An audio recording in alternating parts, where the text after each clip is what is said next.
كسجناها قارن عاصمة طرابلس أنا ودن كيجي الصومالي وان شعلها لكن هدف أيام مرقور وقصاب حيهم يجي وراها يوروب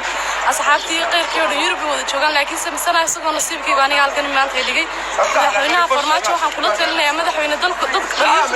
dalka joogto baa wax loo qabtaa laakiin imka dhalinyartii faraha ay ka baxday imka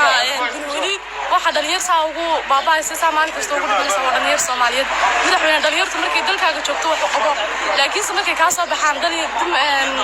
madaxweyne waxa ka soo dabaalin safiirku uu maadsan yahay markasta Afrikaanta safiir baa u yimaada in anaga la soo tabo magaca Soomaaliyeed nagu soo tabo farmaajo baan leenahay madaxweynaha ayaga wad maadsan tahay taas salaam waan ka siinina laakiin markuu dalku joogo aniga simsim waxaan ka baxay jaamacad marka waxaan ka shaqeeyay waayay baas ka soo baxay laakiin imika madaxweynaha mid ayaan anu ku darsanaya qarash baan naga soo baxay intaas oo dhammaan soo maqneen rabadaantii baan soo baxay ilaa xilligan Liibiyan jooga xaafadeedii $10,000 biga bixisay marka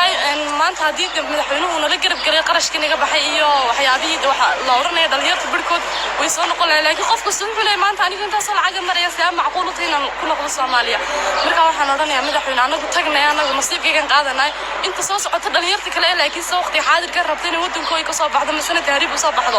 anaga ayaa faa'iido ka gaari la tahriib ma habeen kasta badda waan galnaa waan naga soo celiyaa habeen kasta sidaan jeel ku jirnaba Liibiyaanku marba guri nagu xidhayaan oo kooranay aadan ikhtiyaarkaaga laan maanta idinka ayaa dalkiina oo jooga anagu maanta waan tagnay haddaan meesha si ognaana ma naasoo noqonin laakiin dalkiina oo wadankiina iska jooga madaxweyne farmaajo waxa oranayaa waa maasan doo kaliya laakiin ma soo socdaan Soomaaliya